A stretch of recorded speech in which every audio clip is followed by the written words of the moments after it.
Hi there. Hello. Wait, I wait. assume, I assume you were David. Yes, I'm gonna change that right now. Great, me too, because I am not Madeline. How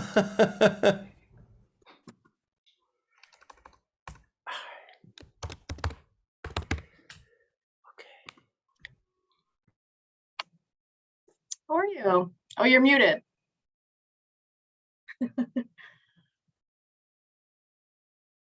You're muted. You're muted. Here, let me ask you to I unmute. got it now, Okay, got right? it. Yes, All yes, right. yes. So does this sound okay? Yeah? Yeah, crystal clear Okay. on my end. Okay. Do you have any like tech? Do you need to screen share or anything, or are we good Nope. just Nope. Nope. I should be, yeah, I'm easy. great. Well, looking forward to it. This is my first one. I did one last year, but my first one hosting. And I think I see that that there's someone in the waiting room, but it's not Jane who Lana had emailed initially, would be the person to introduce you. So I don't know Okay. if I should let Okay. her in or not yet, because I don't think it's the person introducing unless they changed that. I just don't know. Okay. I'll let you decide. Oh, Okay. oh, wait, what just happened? Huh. Oh, no, there we go. Um, Let me see here. Do you feel ready? Do you I'm feel ready. great? Yes, it's not the first one, so that's good. Okay, good, good. Yes. I'm looking forward to it. Thank you. I actually was really hoping I would be able to come to Durham. Yeah, I was looking forward to it. My son has a friend at Duke. He was looking forward to coming with me. But Where are you next in the time, world? I am actually, so now that I am was not coming to Durham, we planned a vacation, and I'm in Paris. I'm in a hotel room in Paris right now. So Stop it's it. nine You don't o'clock. wish you were in Durham. What? I said, Yeah. stop it. You don't wish you were in Durham at all. Well, initially before the Yes. Paris trip, Oh, but that's exciting. suffice it to say, it's quite nice here in Paris. Yes, very So happy. to say, I am very jealous. How long Uh, are you there? just till tomorrow. Yeah, we've been here for this is like the about a week, so it's been Nice. nice. We've seen a lot of things, done a lot of things, really amazing things. One of the things we did that was incredible is we visited the museum of the family of commandos.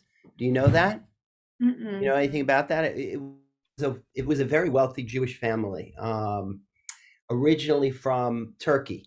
That settled in Paris in the 1850s, and he was a banking family.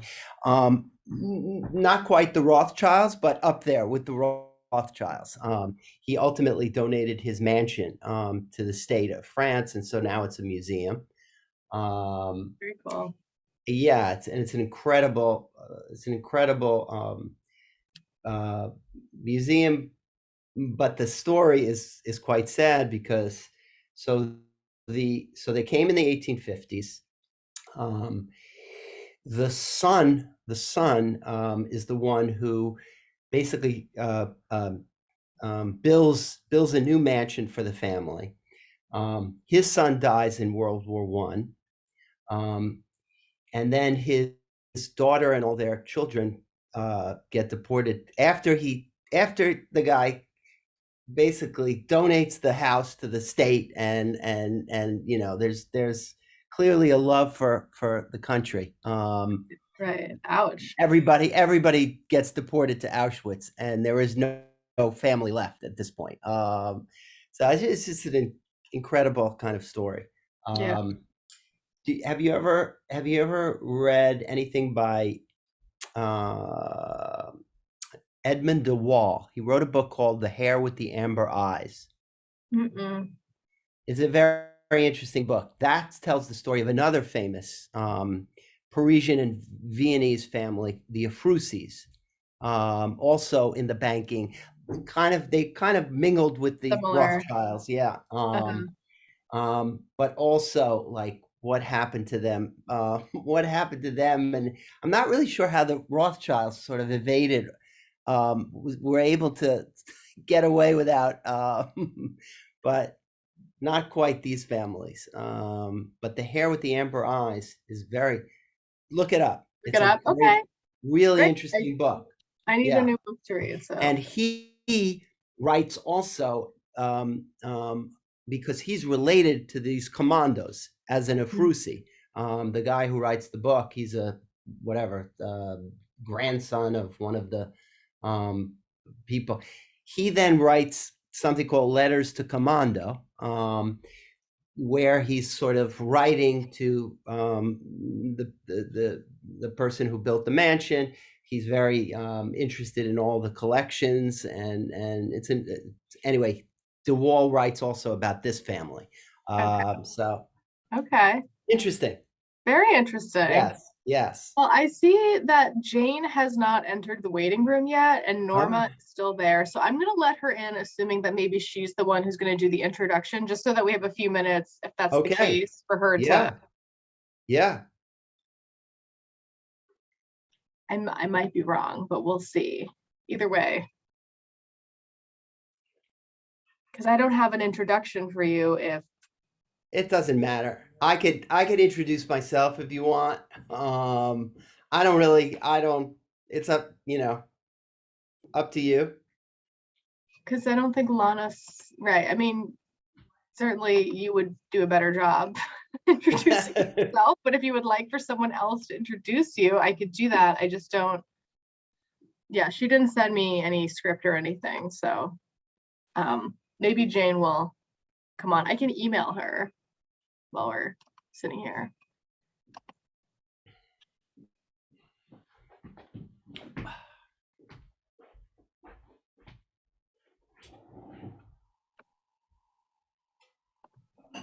Oh, Danny, we also have.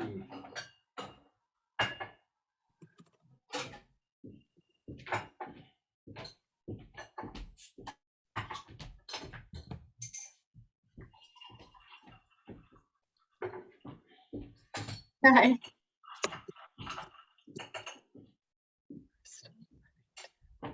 Oh, there she is.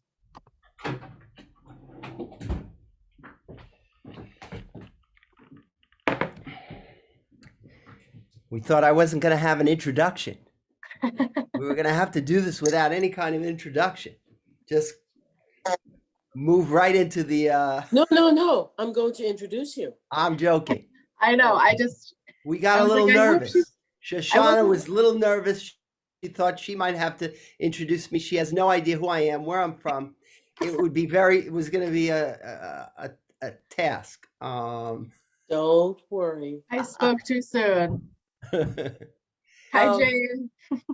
Jane, Hi, could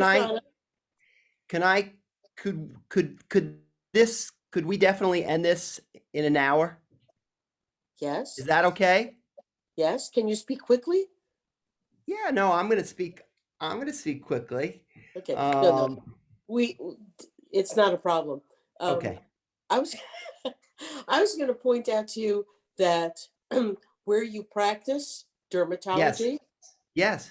is the source of one of the greatest lines of Saturday Night Fever. Okay. Well, Saturday Night Fever. Anybody who's from Bay Ridge knows Saturday Night Fever because it's the one movie Right. that took place in Bay Ridge. So, Quote. so we all, yes. There are worse places in the world to be from than Bay Ridge. I don't say it with the right accent. It took me a long time to get rid of the accent. Okay. Well, people are starting. I already let Norma in, but people are starting to Okay. enter the waiting room. Is there anything that we need to go over? Sounds like we want to try to end right at 5. Do you want me to give you like a 5-minute warning or something? Or I can just sit back and do the Zoom and Let's say we need to mention that people should be, well, you'll mute them. People can save questions for the end, or they can write them in the chat, and we can read them. Or, do you want me to say that, or are you planning to say that? oh, I can say that. Okay. Sounds good.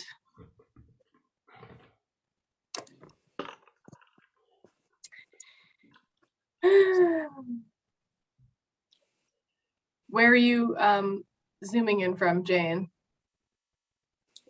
Chapel Hill, North Carolina. Okay. Are you there? I'm in Durham. Yeah, I'm at the JCC. Okay. Yeah. Okay. And I'm in Paris, Jane. Just in case you wanted to know. I'm in a hotel room in Paris right now. And the reason why I said 5 o'clock, the reason why I said 5, which is our 10, is because I need to get to dinner. Very important. Food is a very important thing in Paris. Definitely. Okay. I will try to suppress my extreme jealousy. Although I did spend October in Paris. Which was mostly very good, except for one bad incident. I was attacked. Really? By a set of concrete steps. Oh no. Oh no.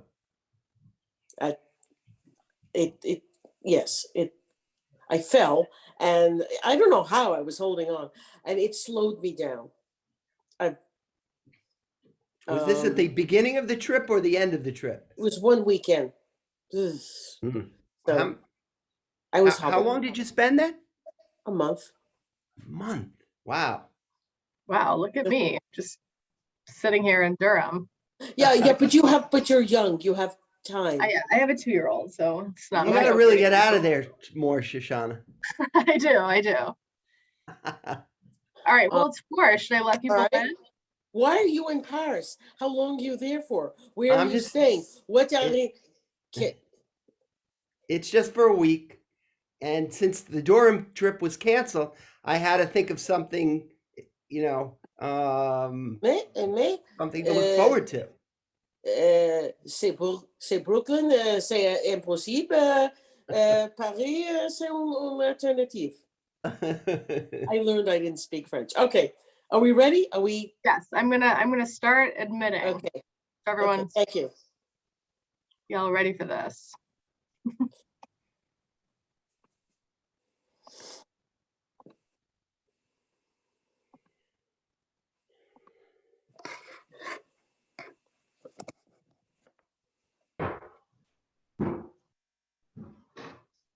Hello. Hi, everyone. Hi, Cheryl. Hello. Great. Okay. Let's just wait one moment, and then we'll get started.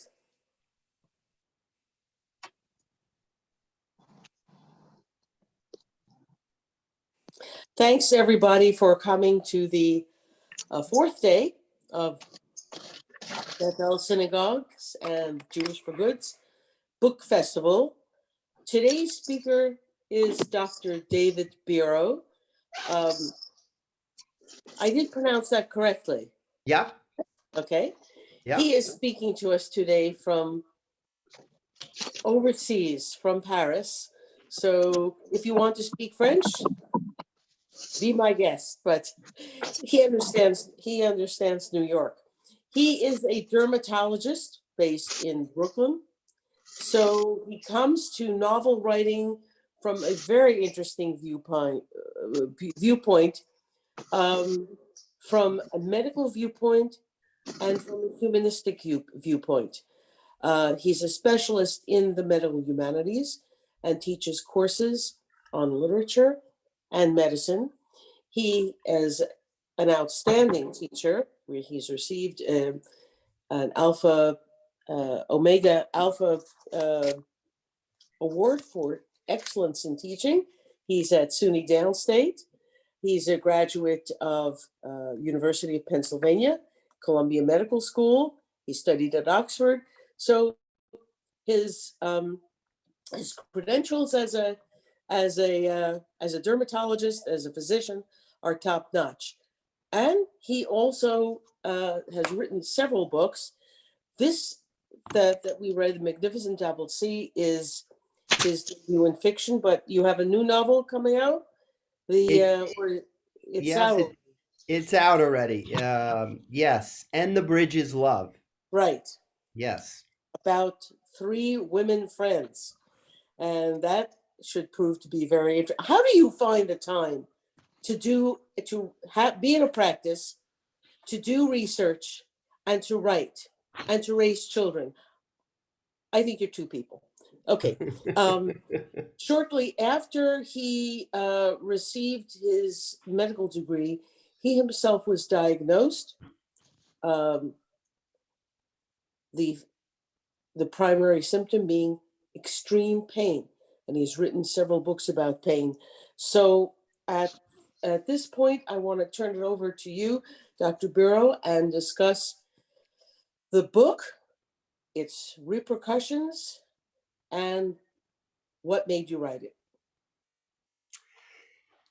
Absolutely. So I would say it all kind of started a little over 20 years ago, when a friend sent me an article from the New York Times. And there was a picture above the article of a young boy standing next to a horse. And reading this article, I learned that this young boy was from a small village in Italy, and he was very sick, and he would ultimately need a bone marrow transplant. He could not find one in Italy, and ultimately received a bone marrow transplant from a rabbi in Brooklyn.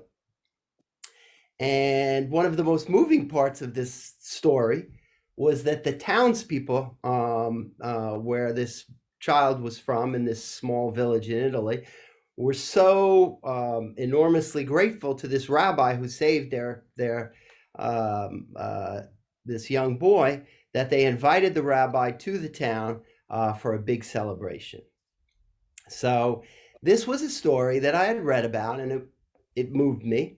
And then I would say over the subsequent years, it kept coming back to me. And it was clear that there were so many elements, in this story that I hold very dear and are very important to me as a person. My love for anything and everything Italian. I know I'm in Paris, but France is not my true, it's Italy, okay? So my love for everything Italian, the way the story brought together different people from different parts of the world, the fact that I myself had a bone marrow transplant, which is why the friend sent me this article in the first place. The fact that I'm a doctor and have experience as a physician. And then there was the possibility that maybe I could somehow weave into this story a Holocaust background somehow. So I'm going to just talk a little bit about each of these elements that are so important to me. I grew up in a mixed family. My father is a Hungarian Jew. So Biro, by the way, is Hungarian, very Hungarian. It's like a Smith in Hungary. He came to this country in 1956. My mother was born in Brooklyn, and her father came from Naples. Papi Jim, as we called him, I was incredibly close to early in my childhood and during my high school years. He was a typical Italian man, very vivacious, loved to joke, loved to kid, loved to tease me, had a little bit of a temper like some Italian men do. Um, he loved to garden. I used to help him in his garden, growing fruits and vegetables of all sorts. He actually made raviolis from scratch, and I used to help him cut the dough and make the raviolis. He would test me. He would actually test me on my times table while we were doing this. Anyway, he was an incredibly important person to me growing up. In college, I studied Italian, and my junior year I spent in Italy. I was in Rome primarily, but then I went all over the country and really fell in love with the country. And it was really an incredible year for me. I would eventually marry an Italian American woman, Daniela Vitali. And as it happened, she worked in the fashion industry, and she basically worked for many Italian fashion companies. So she started with Ferragamo, and then she went to Armani, and then she went to Gucci. And the fact is, I couldn't care less about the fashion part of this, but the good part of it was that I got to tag along on all her business trips. So while she was working, I would spend my time in the museums and eating and walking around. So it was really, it was good. It was a great perk. So you could kind of sense my love for Italian culture. I grew up in a very mixed neighborhood, Bay Ridge. We were talking about Bay Ridge as being the setting for Saturday Night Fever. I don't know how many of you are familiar with that film. Anybody from Bay Ridge knows and loves that film. But Bay Ridge really, I mean, all Brooklyn is a kind of a melting pot, but Bay Ridge in particular. And I remember growing up and listening to all the different accents and learning about all the different cuisines and the different cultures. And it was always fascinating to me. I mean, next door from me, there was actually a Ukrainian family who hopefully they're doing okay, and their family is doing okay at this time. On the other side of me, there lived an Iranian family. Across the street, there were Iraqis, and they weren't necessarily fighting. They were seemingly everybody got along there. And honestly, there were people of every different sort of ethnic background that I could that I knew or was friendly with. And I always sort of imagined it as a place where there was this kind of mingling between the different races and ethnicities and religions, and you know, everything was okay. And I imagine that it was sort of like this in Spain, in the 15th century before everybody was expelled, or in Holland where there was these minglings of different people, or in the Balkans before all the craziness started. And those of you who read the book know that the rabbi in the book is constantly trying to build bridges with his friend the priest and his friend the imam, and they meet every week at the Bridge Diner, which is a real place in Bay Ridge, actually. So I really like that, and that obviously plays a part in this book. I mentioned, of course, that I had a bone marrow transplant. I became sick very shortly after I finished my medical residency, and very soon after becoming sick, it was obvious that I was going to need a bone marrow transplant. And I was very fortunate. I had 3 sisters, one of whom was a perfect match. So unlike Luca in the book, I did not have to go through a registry, whether it be a national registry or whether it be an international registry, as Luca had to go through. So I was very lucky. And as you could see now, it's 25 5 or so years later, I'm doing okay, doing quite well. So that's the good news. And clearly that experience had a great impact on me. Just thinking about, how tenuous life can be. I was a young, healthy 30-year-old guy, 1 minute, and then all of a sudden I was wondering whether I was going to be around the following year. So it was pretty scary, but as I survived, my health improved and everything was going well, the experience actually was positive in many ways, because it sort of uh, put me in the position of a patient soon after I was a doctor. And I think it was a valuable, extremely valuable experience for me, knowing what it's like sort of on the other end of medicine. And it's something that I have written about, have taught about, have written articles about, and really believe it's an important part of medical education to have doctors really get a sense. They don't really know what it's like and what patients necessarily need. They think they do, but they don't always know. So anyway, that had a very important impact on me, and I believe it was a very valuable kind of experience in retrospect. The other thing about that experience was I learned about how important nurses were in medicine.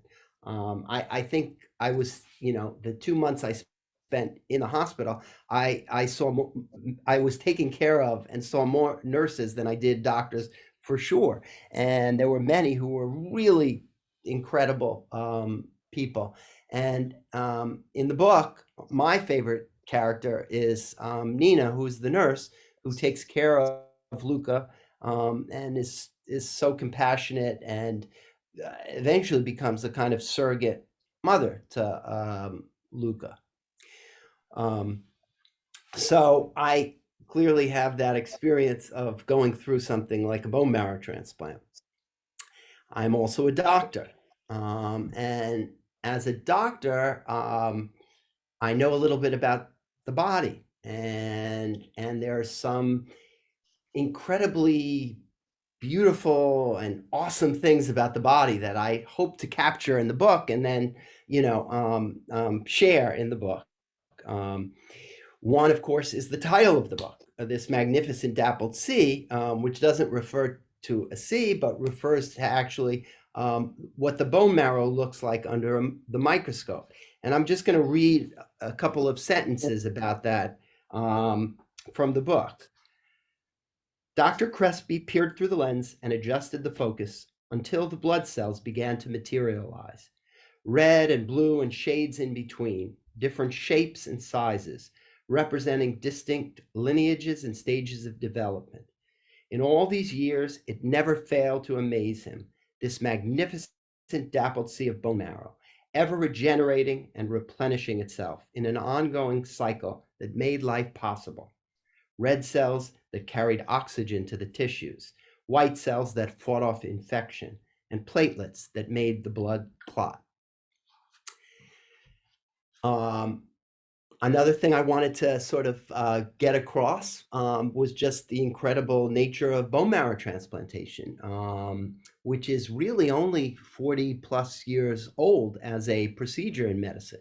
But it really is a very daunting kind of thing when you think about it, because, there's always a rejection of foreign matter. Whenever you introduce something foreign, like a bone marrow, like a kidney, like a whatever kind of thing you introduce to the body, there's always going to be rejection of that foreign material, because that's what the body's immune system does. But in a bone marrow transplant, you not only have that, but you also have the material that is entering the body. The bone marrow is comprised of cells that are immunogenic, make up the immune system. So that material can also reject the body that you're putting it in, which is unlike a solid organ transplant. So it's kind of an incredible thing when you think about it, how they figured out how to do something like this.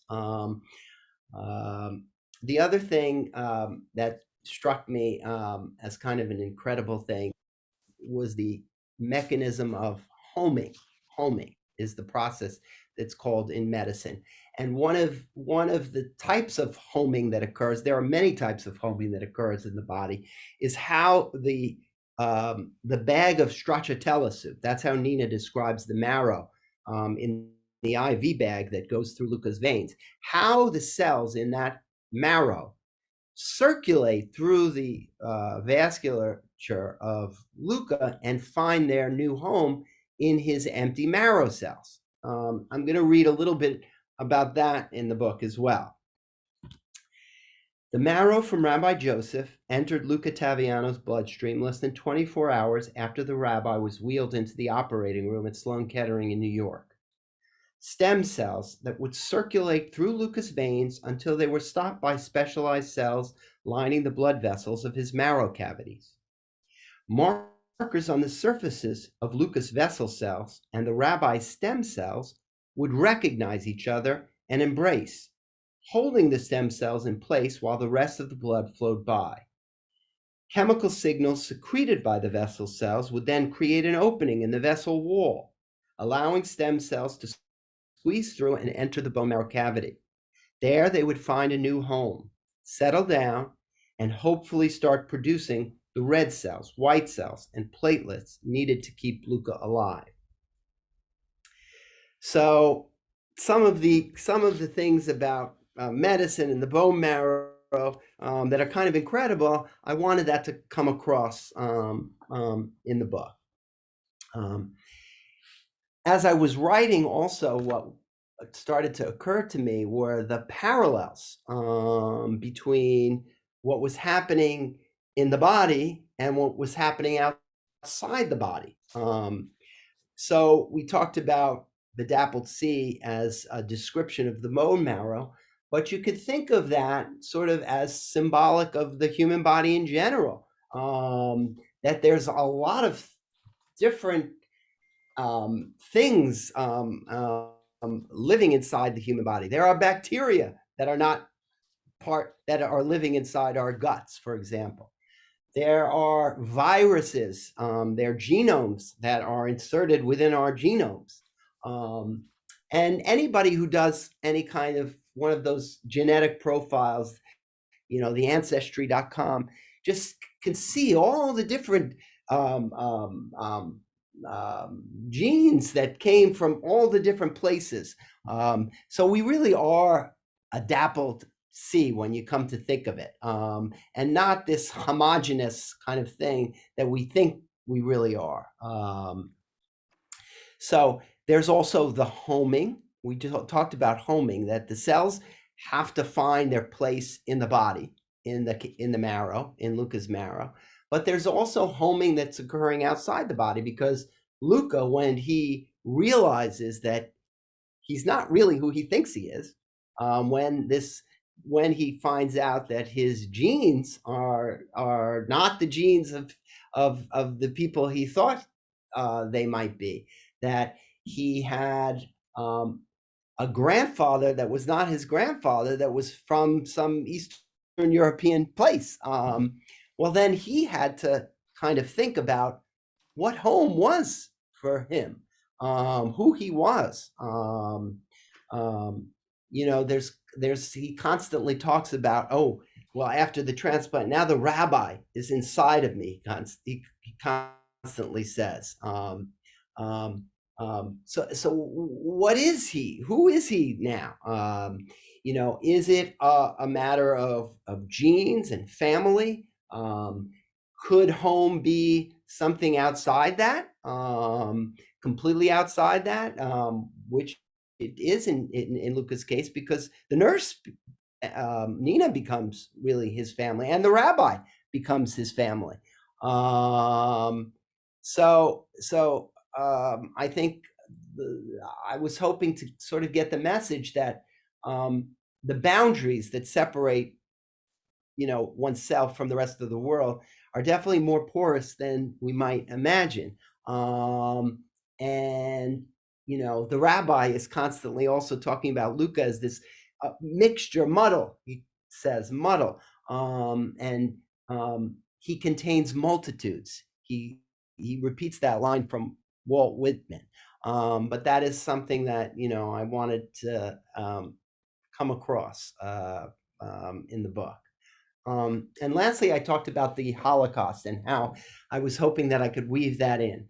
And the way it occurred to me is, how is this boy from this village in Italy, who is supposedly a Catholic boy, how does he have these Jewish genes? And by the way, whenever you're talking about matching, in bone marrow transplant, ethnicity is key, because the closer the ethnicity, the more likely you're going to find a match. So anyway, I envisioned this Holocaust background. And that's an important thing for me, because my father, as I said, was born in Hungary, and he spent his teenage years in a concentration camp. The good news was for my father, that unlike most of the Hungarians, his train went west to Vienna rather than east to Poland. And so he was in one of these work camps. And it wasn't quite like many of his relatives who were killed in Auschwitz. He ultimately made it back to Hungary, and went to medical school there before he came in the Hungarian Revolution. But the Holocaust was clearly a very key experience for him, important experience for him, and he passed on that kind of importance to all his children. And I was always curious and interested. My father didn't talk much about it, although it weighed on him quite heavily. But I was always interested and reading about the Holocaust, and reading, Elie Wiesel and Primo Levi and many other people.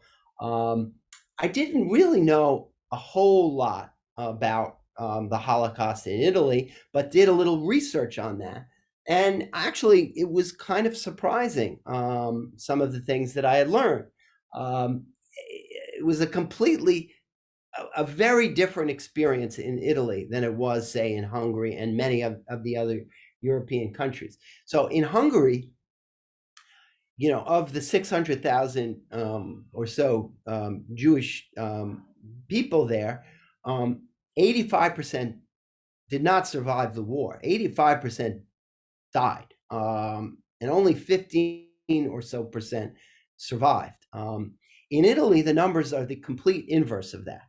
Now they're much smaller numbers. In Italy, there's only like 85,000 Jews, both native Jews and also foreign Jews coming into the country trying to escape where they are, including Sarah's parents. The rabbi's wife's parents are foreign Jews coming in trying to sort of escape. But somehow, in a country who's allied to Nazi Germany, Mussolini, who's allied to Nazi, in a country who enacts laws, race laws, not unlike those of Nazi Germany, somehow the Jews managed to survive in very high numbers. And even some of the roundups, like, of course, the roundups were awful, but even in the Great Roundup, there's a very famous roundup in Rome in 43. The Nazis did not get as the numbers of Jews that they wanted to get. And there are many reasons for this. The Italians wanted to help their Jewish neighbors in many cases. The Italians didn't want anybody to tell them what to do, so they didn't like authority. They didn't like the Germans telling them what to do. But on the whole, there were people, the ordinary citizens, many in the clergy who helped Jews try to sort of hide from the Germans, including, one of the stories in the book is this um, um, um,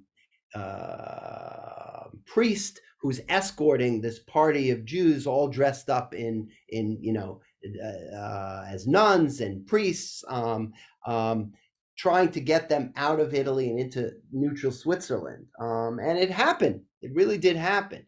Now, that doesn't mean, things were rosy for the Jews in Italy. And, I didn't want to, I wanted to have some kind of a balance in the book. There's an Italian woman who sells out Sarah's parents for the reward money, which also happened, in Italy. But on the whole, the picture is a lot better than in many of the other countries, and I kind of wanted to sort of capture that.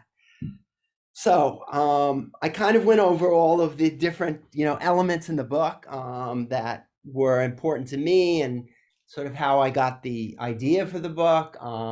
And I guess now I'll sort of open it up and answer any of the questions that anybody has. If anybody has questions, you can just raise your hand, or you can, if you prefer, you can put them into the chat, and I'll forward them to David. I had a question to start us off, and that is how this book changed you as a person. You How this book changed me as a person. I don't know how to answer that question. And maybe I talked about how the bone marrow transplant changed me as a physician. But I could tell you that the bone marrow transplant, it took a long time for that learning process to solidify. I remember, early on, I had written a book about my experience of the bone marrow transplant, 100 Days, My Unexpected Journey from Doctor to Patient. And the question that I got, the first question that I always got, and this is maybe a year and a half or so after the bone marrow transplant, but the question I always got was, how did this change you? And the one thing I kept saying was, no, I didn't want it to change me. I wanted to be the same person I was before, I had the transplant. And I was almost indignant by the question. But I could be just a slow learner. I'm not sure. But it took me kind of a years to sort of figure out how much it really did sort of change me. So maybe I'm just not ready to answer that question just yet. Maybe in 5 years. But I don't, all I could tell you is that in writing a novel, it takes a long time, and it's very hard. It's a very arduous thing to do, which doesn't seem like it when you read the book, but it is. A book can, well, we all know the book can take a year to write, or it can take 30 years to write. It the same length book, and it just depends. Yes. Are there any questions that anybody has for David? Any questions about the process of writing the story? I could also answer another question sort of that you had at the beginning, which was, how I write and practice and basically finding the time. Yes. So at this point in my career, I'm now been practicing 25 years already. So it gets easier and easier to carve out time. But at this point, I basically have a schedule that I write in the mornings, and then I practice in the afternoons and the evenings. So my schedule is I'm home till 12, and then I go to work and come back anywhere from 6 to 8 every day. And that's my schedule. And I try to, write in the mornings. And it's actually a nice schedule because the writing is very solitary. I'm by myself. I'm kind of alone. I'm not talking to anybody. And by 12, I'm raring to talk to somebody, and it's nice going to the office and seeing patients, and so it's kind of a nice balance. I like it. So that's the way I do both. And now you have to get used to, carving out time for a holiday. Although it's just, it's a few days, but still it cuts into that schedule. But maybe you'll be inspired to write some more. When you travel, do you look at medical issues? What's going on medically? Pick up Mhm. possibly new ideas? I mean, when I travel, I just like to soak up as much as I can wherever I am. So I just love to walk around. I haven't been to, I haven't been to any of the major art museums here, which is crazy. But um, I just like to walk around and absorb as much as I can. I don't really think about. I actually no, I don't think about writing or anything I'm writing at the moment. Had you been to France before? I have. I have. Um, yeah, I have. I've been to Paris before. And I mean, this is an incredible city, beautiful It's city. hard to get used to those minuscule cups of coffee, though. Yes. No, I like the espresso. I'm a big espresso fan, so it's okay for me. Um, yeah. Um, Speaking of illness, of course, uh, the prevalence of disease, we don't think about tuberculosis today because there are vaccines again. But it was so prevalent in England. Of course, it was called the French disease, and it was so prevalent in France. It was called the English disease. Um, and so you wonder what is the the equivalent of what we have today. Maybe it'll be cancer. I don't know. There's in the future, 100 years from now, things will be. Oh, if only we knew that. Hmm. If only doctors could see, could see into the future and could know that if only they manipulated a little bit of this, a little bit of that. So your questions seem to be, um, in the book. Is it there are connections between people, but is it fate? Is is DNA what is fated? Does it is what your makeup is your makeup? Does that determine destiny? Is genetics destiny, or is destiny uh, determined by other things? Yeah. And I think the message is that there are a lot of things that determine destiny. DNA, but lots of other things as well. You know, the environment determines destiny. Luca will always feel like part of him is in that village in Italy where he grows Mhm. up. That can't it can't just go away. Right. But yeah, there's lots of things. The people who you grow to love are not necessarily, mostly not your DNA. They become home.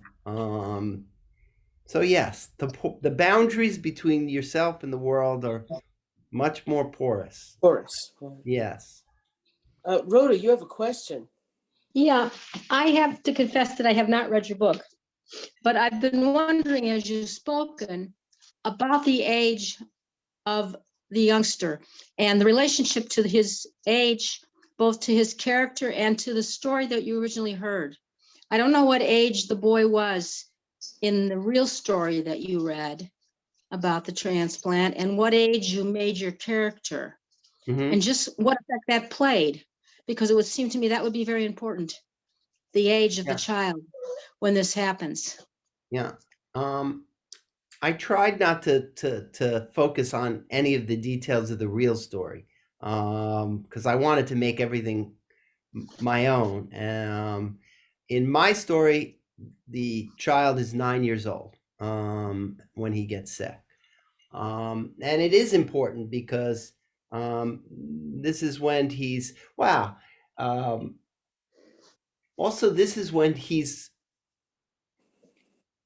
I would say, most prone to imagining things and dreaming about things, and more likely to, um, I don't know, think not in conventional terms, that we all kind of have our set, conventional ways of thinking. And one of the things about Luca is he has a lot of imagination. In fact, he tells himself this story of this superhero, Orlando, and um, how this superhero, Orlando, always helps people in trouble.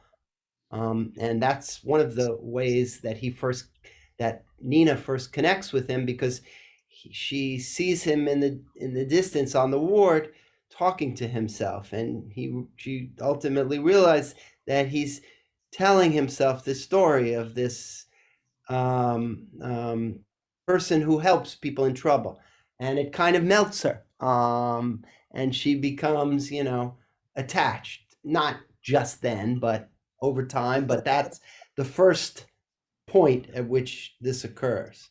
So yes, I think the fact that he's young um, and not yet fully formed and ready to sort of imagine, I thought that would be a good thing. Thank you. We notice also that one of your sons is named Luca. It's After true. this character, or No, uh, no, but Luca also, my son has red hair. So this character also has red hair in the yes, but no, I just thought I like the name Luca. Mhm. It's a nice Italian name, so we get.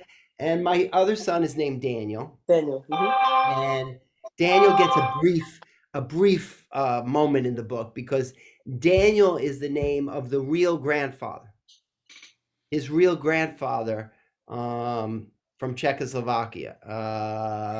So yes, but it's Just he's going to feature more in the next book. He's going to oh be a oh bigger, yeah, he's going to be a bigger character. I don't want to, oh, so a little deprive advertising. him. A little What? advertising. Any hints that you can give us about the next book? Any? Well, the next, I mean, the book that's the newest Right, the new book one. I could give you. Yeah, the newest book is about three older women. They meet every week under the Verrazano Bridge.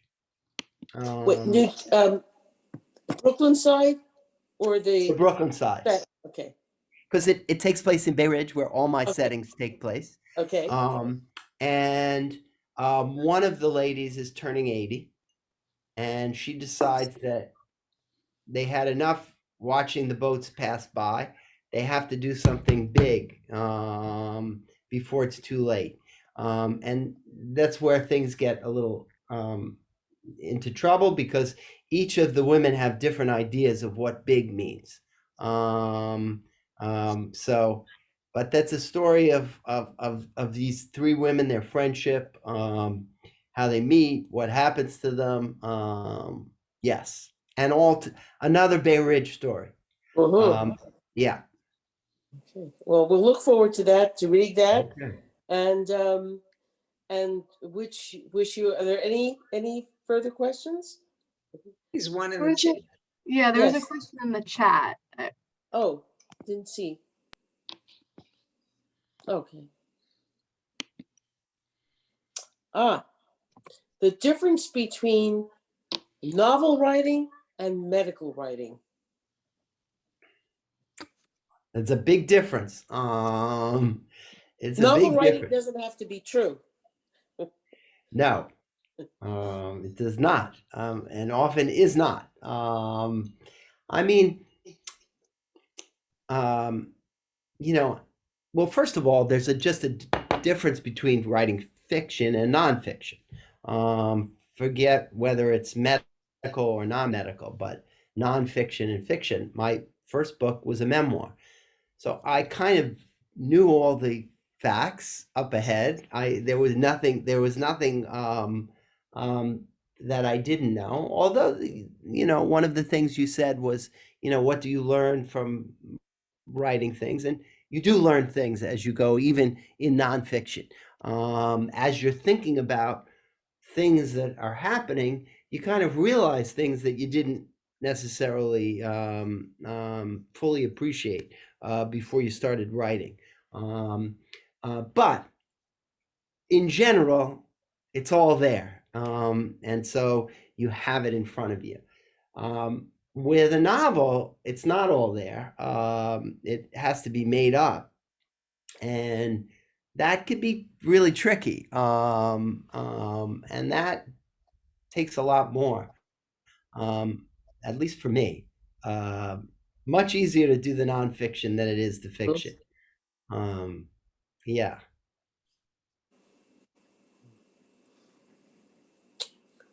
Thank you very much. And we wish you all success Thank you. with your writing. At 7 o'clock, the book festival will continue, featuring Helene Wecker and the book The Hidden Palace, which is a sequel to her previous novel, The Golem and the Genie. So hopefully we'll see you back at 7 o'clock. And Dr. Biro, merci et bonsoir. Thank you. And I'll be careful. I won't fall. Okay, be careful. On my way to dinner. I'm going to stay straight up. Okay? Okay, thank you. Au All revoir. right. Take care. Bye-bye. Thank you so much. You're welcome. Thank you, Dr. Biro.